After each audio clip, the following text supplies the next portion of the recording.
¿Por qué es importante hablar sobre la inerrancia de la Biblia o la inerrancia de las Escrituras? Porque hoy día tenemos un zambumbio de enseñanzas y hoy más que nunca la predicación está en crisis, los púlpitos están en crisis, tenemos personas hablando cualquier cosa, cualquier disparate de su propia cabeza, leen un versículo y le dan la interpretación que ellos desean darle o la interpretación fantasiosa que ellos se imaginan que el texto tiene. Y así tenemos muchas personas predicando hoy. Y la verdad ha sido violentada por estos pseudo predicadores que abundan, especialmente en nuestro continente latinoamericano. Hay mucho sensacionalismo, hay mucha imaginación en los predicadores, muchas alegorías, están espiritualizando al extremo los textos de la Biblia, y así tenemos iglesias enteras, hermanos, iglesias enteras, organizaciones enteras que están violentando el verdadero significado del texto bíblico. Por eso es importante conocer la verdad, y más en esta época posmoderna, en la época o en el mundo posmoderno donde vivimos, donde las personas afirman que nada es verdad, que no hay una verdad absoluta, sino que toda verdad es relativa y subjetiva. Algunos dicen, bueno, yo respeto tu verdad, pero tú tienes que respetar mi verdad, la verdad que yo creo, porque para mí eso es la verdad. Y tu verdad, bueno, es verdad para ti, pero no es verdad para mí. Así está el mundo en la actualidad.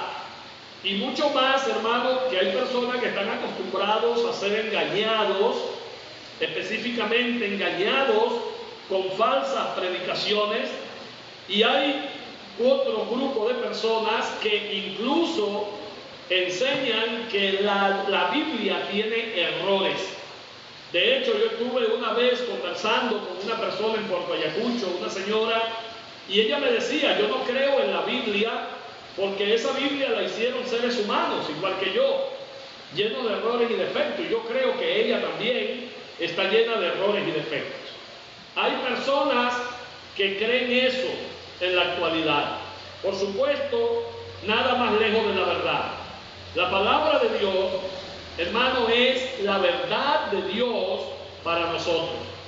Y las personas debemos creer en la Biblia, defender la Biblia, enseñar la Biblia, y lo más importante, debemos vivir la palabra del Señor.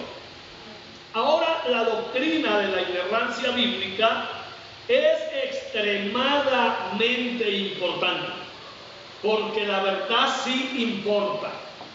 La verdad tiene que ser enseñada y la verdad tiene que ser vivida. En el Evangelio de Juan, Jesucristo dijo, conoceréis la verdad y la verdad os hará libres. No hay un mundo más fascinante que el mundo de la verdad, que el mundo de la transparencia bíblica, donde de verdad conozcamos las Escrituras y vivamos en su libertad. Eso es extraordinario, amados hermanos. Así que este hecho se refleja en el carácter de Dios y es fundamental para nuestro entendimiento de todo lo que enseña la Biblia. Conocer que todo lo que enseña la Biblia es verdad. Y voy a dar algunas razones por las que debemos creer absolutamente en la doctrina de la inerrancia de las Escrituras. La primera razón es que la misma Biblia declara ser perfecta. Hermanos, hay una ley en la hermenéutica, es un principio hermenéutico de interpretación. La Escritura interpreta la Escritura. Entonces, la Biblia habla de ella misma. La Biblia nos muestra que ella es perfecta. Por ejemplo, en los Salmos, en el Salmo 12, verso 6, dice: las palabras de Jehová son palabras limpias, como plata refinada en horno de tierra, purificada 7 veces. Allí hace alusión a la palabra de Dios. La palabra de Dios es limpia, es decir, que no contiene errores, no contiene defectos, no está amañada, sino que es una palabra perfecta y ha sido purificada 7 veces en hornos de tierra. Y el mismo salmista en el Salmos 19:7 dice: la ley de Jehová es perfecta, que convierte el alma. El testimonio de Jehová es fiel, que hace sabio al sencillo. Aquí el salmista usa un paralelismo sinónimo para referirse a una sola cosa. Cuando el salmista dice la ley de Jehová es perfecta, se está refiriendo a la palabra de Dios, a los libros inspirados por el Espíritu Santo. Se está refiriendo a las Escrituras.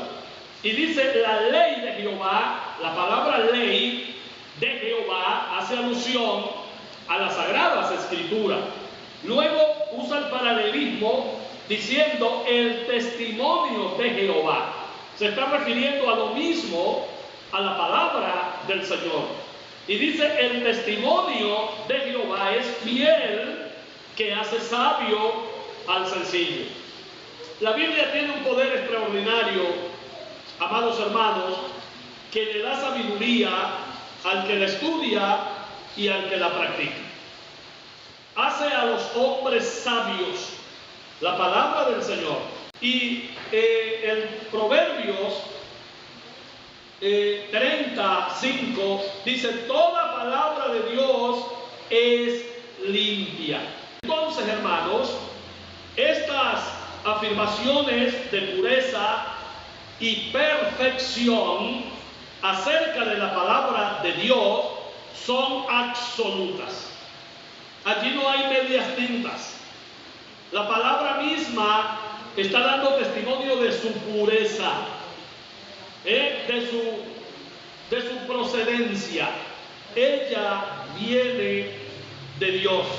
Nótese que no dice casi todas las palabras de Dios son puras. Tampoco dice la escritura es casi perfecta. Dice la ley de Jehová es perfecta, que convierte el alma. Es decir, que la Biblia tiene ese poder de lavarnos a nosotros. La Biblia tiene ese poder de transformarnos a nosotros. De hecho, es una de las herramientas que el Padre utiliza en nuestra santificación: el Espíritu Santo y la palabra de Dios.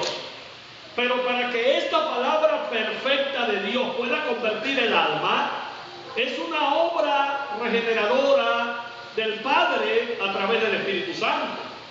Y yo debo aplicar esa palabra a mi vida.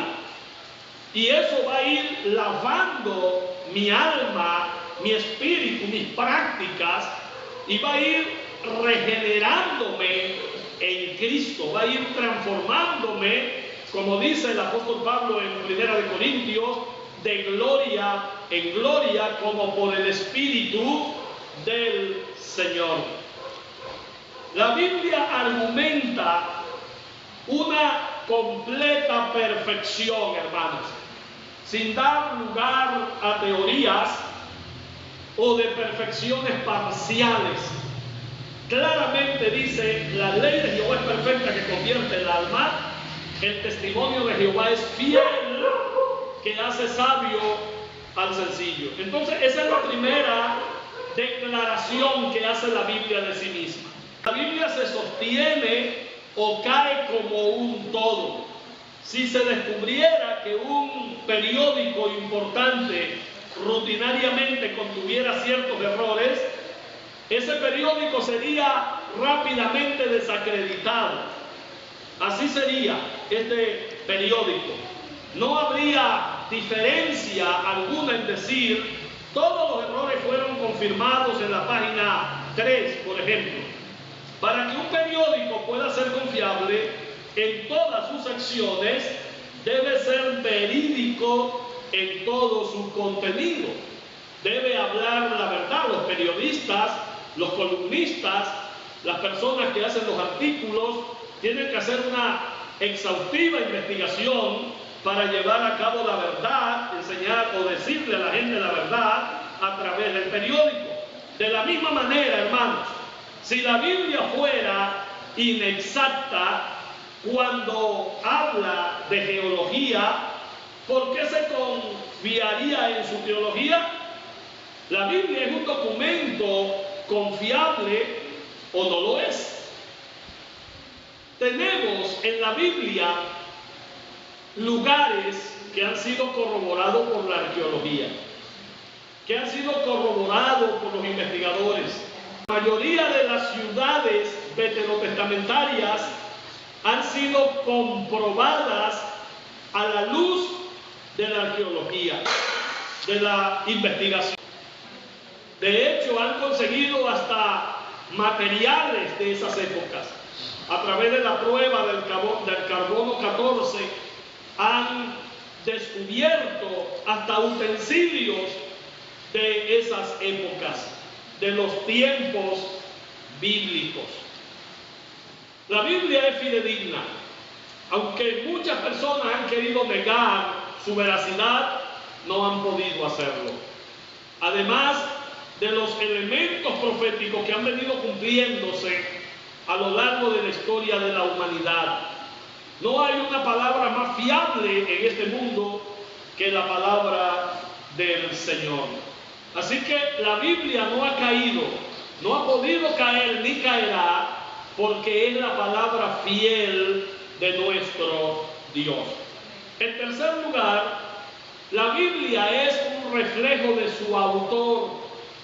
Como todo libro, yo escribo un libro y se va a parecer a mí, a mi manera de pensar, a mi manera de comunicarme. Los libros se parecen a su autor y la Biblia se parece a su autor. Todos los libros son autoría de nuestro Dios. Por medio del Espíritu Santo, Dios usó a personas para escribir esos libros de la Biblia, 39 y 27, los 66 libros de la palabra del Señor, de la Biblia, los 66 libros canonizados. Dios usó a unos 40 hombres de culturas diferentes, de épocas diferentes, en un periodo de 1600 años, para escribir la palabra del Señor. Y aún así, en todo ese periodo, 1500 años el Antiguo Testamento, 100 años el Nuevo Testamento, la Biblia no se contradice. Aunque tiene 40 autores humanos, la Biblia no se contradice, porque solo tiene un autor divino, que es nuestro Dios. Él nos dio su palabra para cada uno de nosotros. La Biblia prácticamente fue escrita por Dios mismo. Hay un pastor teólogo muy famoso que le hicieron una pregunta: ¿Mateo escribió el Evangelio de Mateo? Él dijo sí.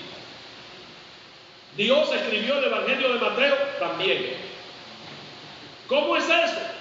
Digo, bueno, porque fue el Señor quien inspiró a Mateo por medio del Espíritu Santo para que escribiera el Evangelio.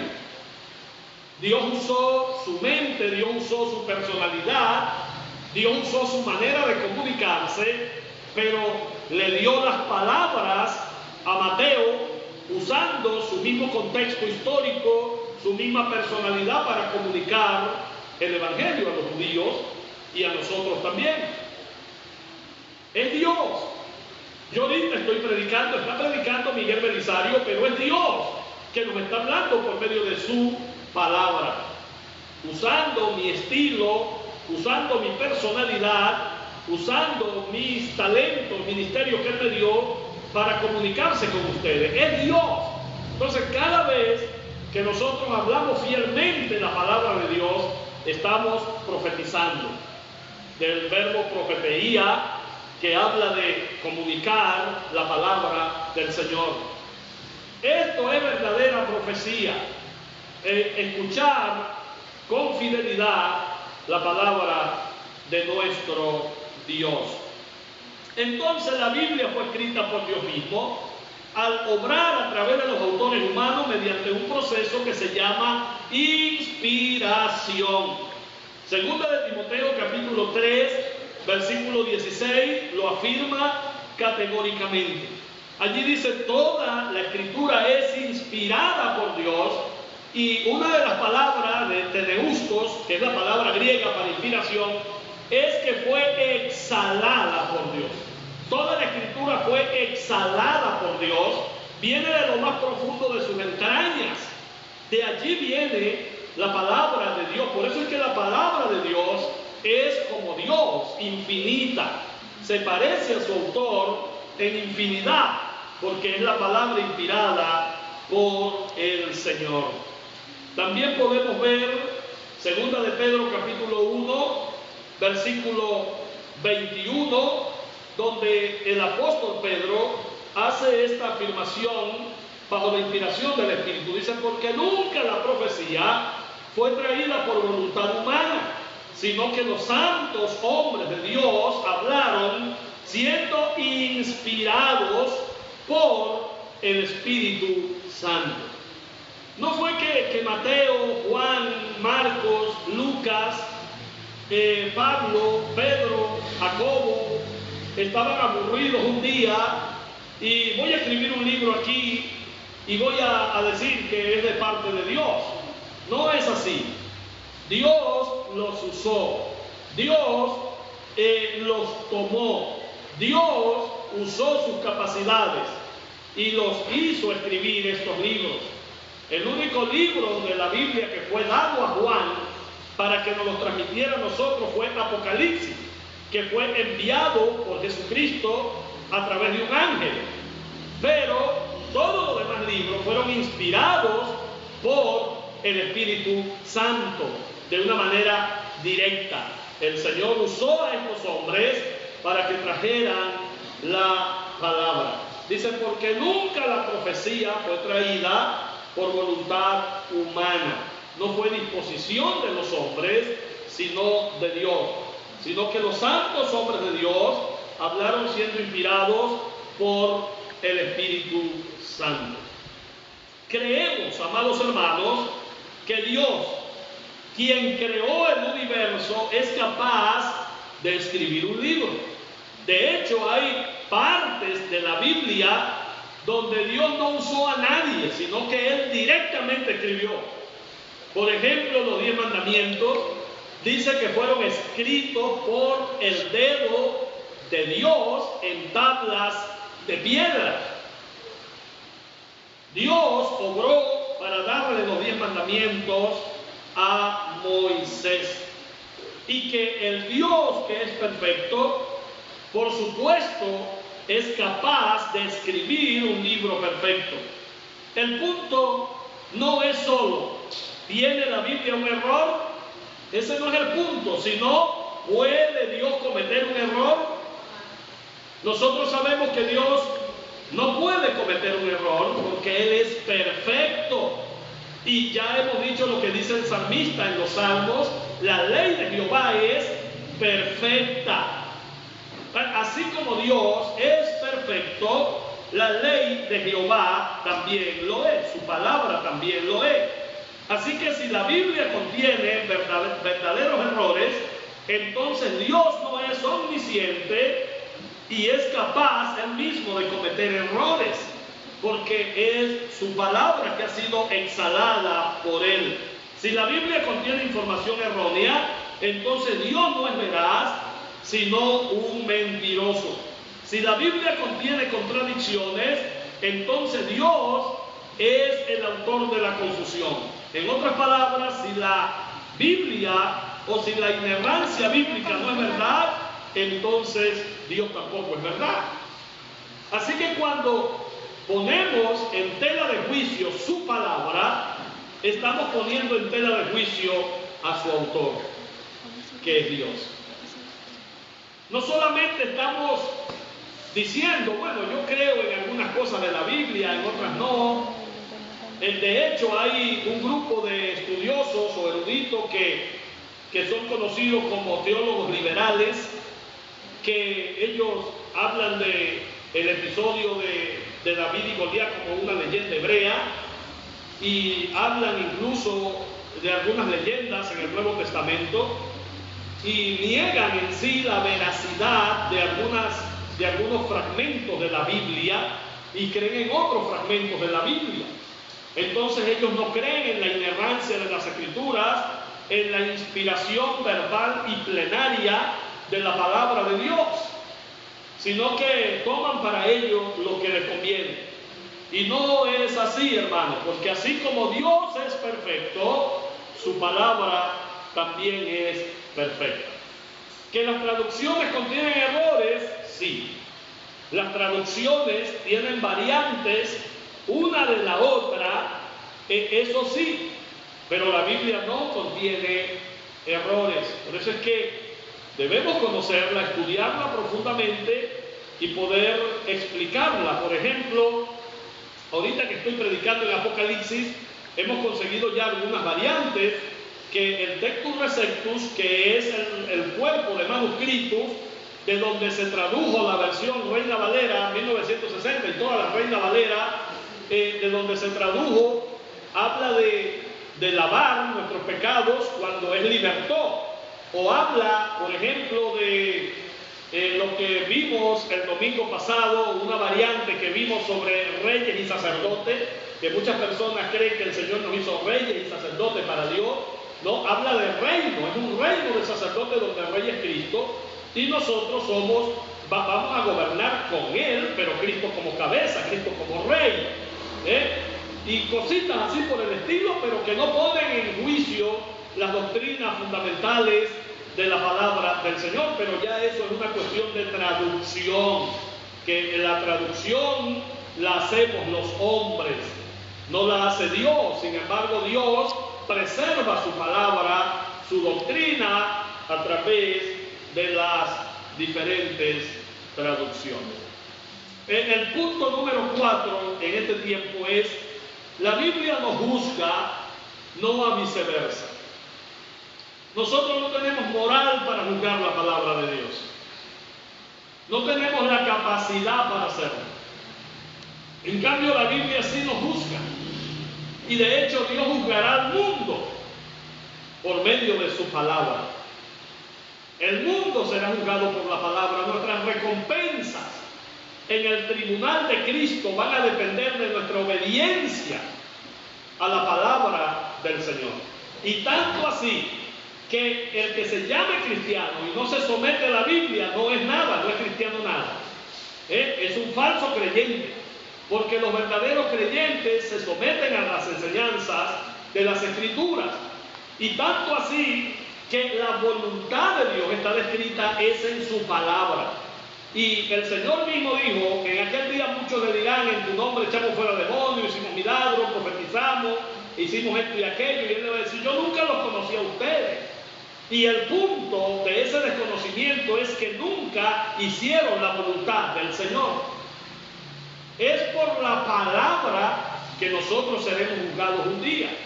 Incluso los salvos vamos a comparecer ante el tribunal de Cristo. Y el apóstol Pablo dice que la obra de cada uno será probada por el fuego.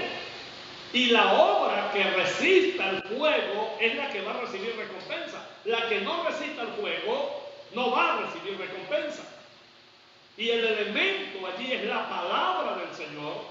Todo lo que el Señor inició a través de su palabra en nuestra vida va a recibir recompensas en el tribunal de Cristo. Entonces nosotros no podemos juzgar la Biblia nos juzga a nosotros. Y Hebreos capítulo 4 versículo 12 dice: porque la palabra de Dios y sigo más adelante, discierne los pensamientos y las intenciones del corazón. Aquí dice que la palabra de Dios es como la espada de dos filos que penetra hasta partir el alma, las coyunturas, los tuétanos, y discierne los pensamientos y las intenciones que hay en nuestros corazones. Nótese la relación entre el corazón y la palabra de Dios. La palabra examina. El corazón está siendo examinado. Ahora, el corazón está siendo examinado ¿por qué? Por la palabra de nuestro Dios. El reacomodar parte de la palabra por cualquier razón es voltear un verso de cabeza y nos convertimos en los examinadores. Y la palabra debe ser sometida a nuestro superior escrutinio. Así hacen muchos predicadores, así hacen muchas personas, acomodando versículos, acomodando a su parecer para tratar de justificarse de sus pecados o de sus errores.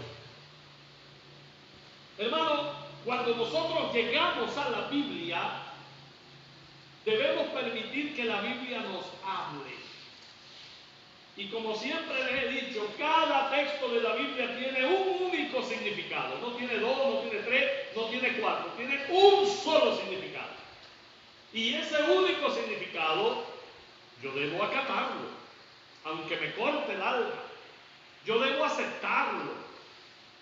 Y debo aplicarlo a mi vida.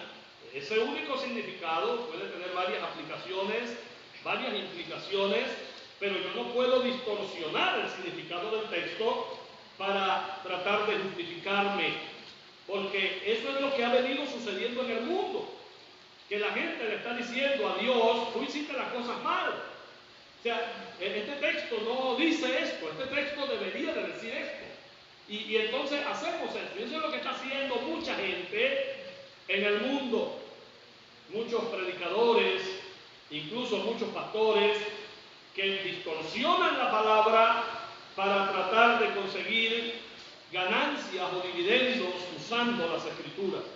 Y aquí tenemos muchas falsas enseñanzas en el mundo, precisamente porque la gente en su super sabiduría y en su super escrutinio han querido hablarle a la Biblia. Nosotros no podemos hablar de la Biblia. Tampoco podemos estar inventando en textos difíciles. Hay otra regla de hermenéutica que dice que los textos difíciles deben ser interpretados a la luz de los textos que están claros en la palabra del Señor, valiéndolo del mismo principio que dije al principio. La Biblia interpreta la Biblia, la Escritura se interpreta por la Escritura. Entonces los textos difíciles deben ser interpretados a la luz de aquellos textos que están claros y que hablan del mismo tema. Entonces no podemos inventar cosas. Hoy tenemos personas hoy, hermanos, que están buscando códigos secretos en la Biblia. Y de hecho lo dicen públicamente. El Señor me está revelando un código. Y entonces traen códigos sensacionalistas. Y lo peor de todo es que el pueblo se la cala y como focas aplauden esos códigos. Y entonces, wow, qué súper espiritual es el hermano. Dios le habla, Dios le muestra su palabra. Hermano, la Biblia está revelada. Nosotros lo que tenemos es que investigarla y conocer su significado. La Biblia está dada. Y como dice Deuteronomio 29:29, las cosas secretas pertenecen a Jehová o al Señor, y las reveladas son para nosotros y para nuestros hijos. La palabra revelación, que tiene que ver con desvelar, con descubrir o dar a conocer, se aplica a la palabra de Dios. La palabra de Dios ha sido dada al pueblo. De hecho, cuando Dios dio su palabra a los destinatarios inmediatos, Dios utilizó el lenguaje más popular de esa época para que el pueblo pudiera comprender la Biblia. Cuando Mateo escribió, cuando Lucas escribió y todos los demás escribieron en el griego común, en el griego de la calle, en el griego de la gente, en el griego del pueblo. y existía el griego clásico de la aristocracia, pero ellos no escribieron en ese griego, ellos escribieron en el griego del pueblo. La única epístola del Nuevo Testamento que ha sido escrita en el griego clásico es Hebreos, pero todos los demás fueron escritos en el griego, en el vocabulario de la gente, que la gente la comprendiera, que hay misterios en la Biblia, le pertenecen al Señor. Los misterios le pertenecen al Señor. Y un día vamos a saber todas las cosas de una manera clara. Entonces, hermanos, a pesar de todo esto, sin embargo, Dios dice: mas antes, oh hombre, ¿quién eres tú para que alterques con Dios? Romanos capítulo 9, versículo 20. ¿Quiénes somos nosotros para altercar contra Dios?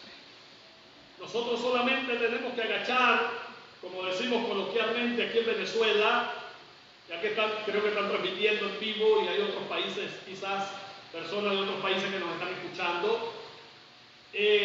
Como decimos en Venezuela, tenemos que agachar la oreja para atender a la palabra del Señor. No tenemos que hablarle a la Biblia nos habla a nosotros y debemos someternos a la voluntad del Señor. El quinto punto en esto es: el mensaje de la Biblia debe ser tomado como un todo. No es una mezcla de doctrina sobre lo que tengamos libertad de elección.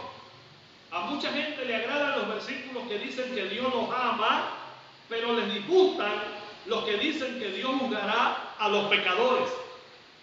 De hecho, hermanos, en estos días en Brasil estuve viendo iglesias de homosexuales, y aquí a lo mejor TikTok me va a sacar del aire como el domingo me sacó del aire TikTok. Dejen que la gente escuche la palabra del Señor. Entonces, hermanos, iglesias de hombres con faldas y tacones, ¿ustedes no han visto eso?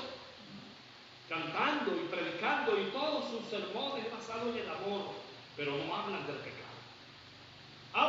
Voy a tomar yo la palabra, parte de la palabra de Dios, lo que vaya conmigo y que no me condene mi pecado, y voy a censurar la otra parte. Entonces no soy fiel. Entonces tengo un Dios injusto. Estoy predicando un Dios injusto, un Dios que solo ama pero no castiga. Como dicen algunos, Dios es amor. No, hay personas que no creen en el infierno y dicen: yo no creo en el infierno porque yo no creo que Dios va a mandar a hombres y mujeres al infierno, porque Dios es amor. Sí, ese es un atributo divino. Dios es amor, pero Dios tiene otro atributo que es fuego consumidor. Dios es ira. Dios es amor y es ira.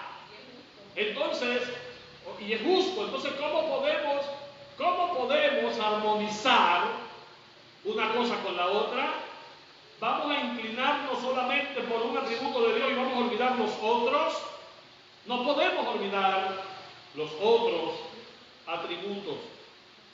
Entonces, debemos aceptar a Dios como Él es. Debemos adorarlo como Él es. No debemos censurar a Dios. No debemos aceptar una parte y la otra no de Dios. Debemos aceptar a Dios como Él es. Él es perfecto en sus atributos y debemos conocer todos sus atributos.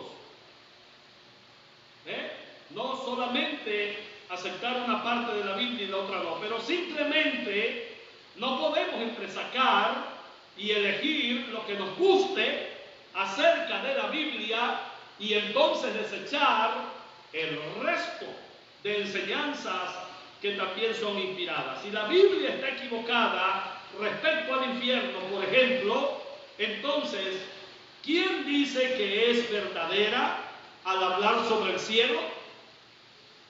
Si la Biblia se equivoca en una parte, se supone que todo lo demás está torcido, todo lo demás está fuera de sí. Si la Biblia no puede contener verazmente los detalles sobre la creación, entonces tal vez los detalles sobre la salvación tampoco pueden ser confiables. Si la historia de Jonás es un mito, como enseñan algunas corrientes teológicas liberales, entonces quizás también lo es la historia de Jesús. Si hay mitos en la Biblia, entonces cualquier historia puede ser un mito. Por el contrario, hermano, Dios ha dicho lo que ha dicho, y la Biblia, la palabra de Dios, nos presenta un cuadro completo de quién es Dios. Salmos 119, 89 dice: para siempre, oh Jehová, permanece tu palabra en los cielos. Es decir, nosotros tenemos la Biblia en la tierra, pero si esta Biblia la quemaran, la buscaran y a todos los que tenemos Biblia nos la quitaran y destruyeran esta Biblia en la tierra, que no quedara ninguna copia en la tierra, pues esta palabra está completa en el cielo. Y allá no la pueden destruir. Está completa, tenemos una copia original en el cielo. En el cielo está la Biblia original. Y su autor. Pero esta palabra, como dice el Salmo 119, 89, para siempre, oh Jehová, permanece tu palabra en los cielos. Entonces, hermanos, la palabra del Señor es el mensaje que debe ser tomado como un todo. Entonces no puedo enseñar unas cosas y contradecir otras. Por eso es que todo el consejo de Dios debe ser enseñado a la iglesia. Todo el consejo de Dios. Pues muchas veces nos gustan esos textos que hablan de misericordia y de amor y nos enfocamos en esos textos. Pero el mismo Dios que dice que tiene misericordia y amor también dice que condena el pecado. Pues ¿cómo asociamos eso? No podemos enfocarnos en solo áreas de la palabra. Tenemos que ver la palabra de Dios como un todo. Por eso aquí en la Biblia, aquí en la iglesia, le decimos a ustedes, hermanos, lean toda la Biblia de Génesis a Apocalipsis, para tener un panorama completo y no andar descontextualizando versículos. O a veces enseñamos una cosa y como no conocemos el resto de la palabra, estamos contradiciendo otros textos bíblicos y no sabemos, no nos damos cuenta. En cambio, si usted lee la Biblia completa todos los años, cuando usted escuche algo, usted va a decir: oye, pero esto no me cuadra. Esto me choca con esto me choca con aquello. Porque ya usted tiene un panorama completo de la palabra del Señor. Número 6, y último punto que quiero hablar sobre la doctrina de la inerrancia, es que la Biblia es nuestra única regla de fe y de práctica. ¿Qué quiere decir esto? Cuando dice que es nuestra única regla de fe, fe se puede traducir como doctrina. Y esa doctrina debe ser practicada. Ahora, en la práctica nosotros también debemos ser bíblicos. Todo lo que hacemos en la iglesia tiene que ser bíblico. Tiene que ser bíblicamente correcto. Bíblicamente aplicable para nuestro tiempo. Por eso necesitamos conocer las Escrituras. Amada iglesia, la Biblia es la norma. Si usted observa nuestros deberes de miembro, no hay ni uno solo que no sea bíblico. Y una vez un pastor me dijo: pastor, ¿y tu manual de doctrina? ¿Aquí está? No, pero yo me refiero a un manual que tú hayas sacado. No, yo no tengo por qué sacar manual de doctrina. El manual de doctrina ya nos lo dio el Señor. Es su palabra. La palabra de Dios. Ahora, una iglesia puede tener una serie de reglamentos escritos en un libro aparte, eso es válido. Pero la doctrina es fidedigna. Ya la tenemos. Nuestra única regla de fe y de práctica. Si no es confiable, entonces, ¿en qué basamos nuestras creencias? Nuestras creencias tienen que ser aprobadas por la palabra del Señor. Jesús pide nuestra confianza y eso incluye confiar en lo que Él dice en su palabra, como lo enseña Juan capítulo 6, versículo 67 al versículo 69. Vamos a leerlo. Juan capítulo 6, San Juan, versículo 67 al versículo 69, y dice: dijo entonces Jesús a los 12: ¿queréis acaso irnos también vosotros? Le respondió Simón Pedro: Señor, ¿a quién iremos? Tú tienes palabra de vida eterna, y nosotros hemos creído y conocemos que tú eres el Cristo, el Hijo de Dios, del Dios viviente. Tú eres el Cristo, el Hijo del Dios viviente. Solamente la palabra de Dios es vida para nosotros, hermanos. ¿A dónde iremos? Solo Él tiene palabras de verdad. Solo Él tiene palabras de vida eterna. Las palabras que habla el Señor son espíritu y son vida. Entonces hay una afirmación barata por allí que dice que la letra mata, mas el espíritu vivifica, para tratar de justificar el sensacionalismo, las emociones y las experiencias sobre la palabra de Dios. No, hermanos, la palabra de Dios no mata a nadie, la palabra de Dios vivifica a las personas.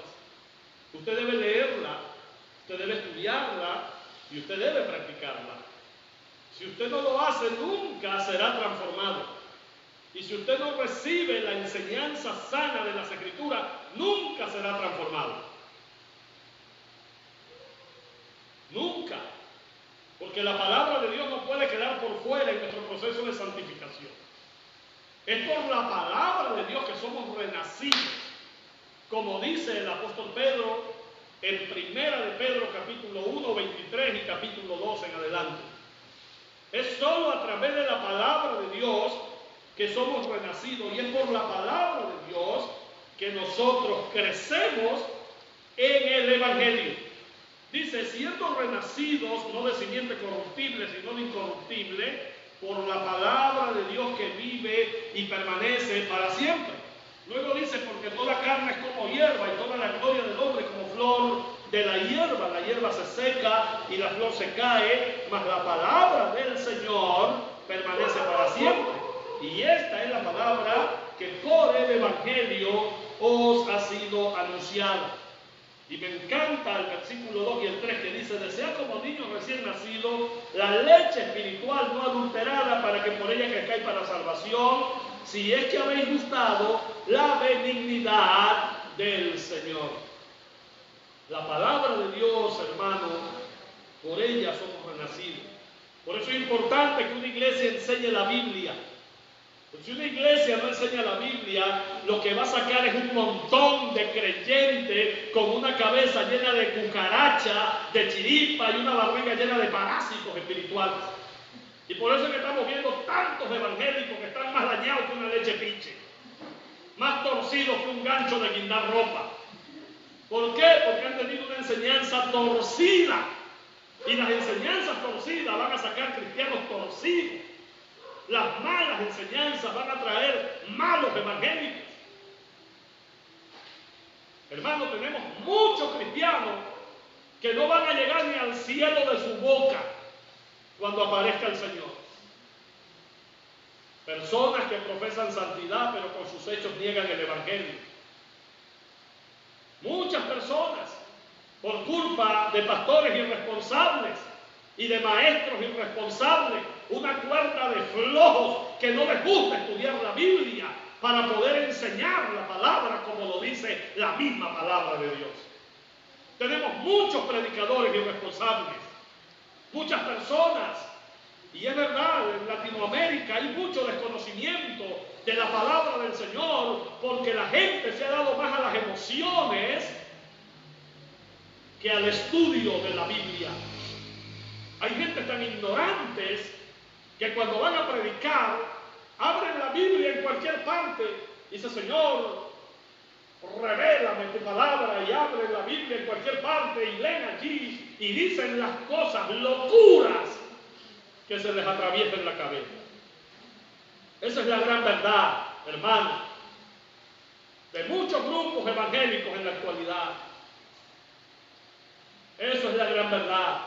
Y por culpa de esos sinvergüenzas flojos que no estudian, que no tienen ni vida espiritual, que están en un púlpito enseñando la palabra de manera irresponsable, tenemos un montón de sinvergüenzas que se hacen pasar por evangélicos, echados a perder. Entonces es importante que la palabra sea predicada con fidelidad. Y es importante que yo me siente a escuchar la palabra de Dios. Oye, pero este pastor sí es duro. Hubieran escuchado a Espulio. Escuchen a MacArthur, a Sproul. Escuchen a esos predicadores y dejen de estar escuchando a esos otros predicadores sensacionalistas, que lo que hacen es echar chistes. Entonces, hermano, es importante esto. La iglesia tiene que predicar, porque aquí no dice otra cosa. Si aquí dijera que a través de filosofía uno va a crecer en el evangelio, que a través de chistes uno va a crecer en el evangelio, no, aquí dice así, miren, Primera de Pedro 2:12 dice así: desead como niños recién nacidos la leche espiritual no adulterada. No adulteres la palabra, enséñala con fidelidad, para que por ella crezcáis para salvación. No hay otra manera. Y en el versículo 23, capítulo 1 de Primera de Pedro dice: siendo renacidos, no de simiente corruptible, no de cosas de hombre ni nada de esto, sino de incorruptible, por la palabra de Dios, que vive y permanece para siempre. Yo no digo que en una iglesia bíblica no existan cristianos guasi, pero si hay, son poquitos. Pero la mayoría que escucha la Biblia es renacido por la palabra de Dios. Es renacido, hermanos. Escuchemos la palabra, leamos la Biblia y oremos. Pidámosle al Señor: Señor, hazme vivir esta palabra. Hazme encarnar esta palabra. Y el Señor te va a ayudar a eso. Nos va a ayudar a vivir las Escrituras.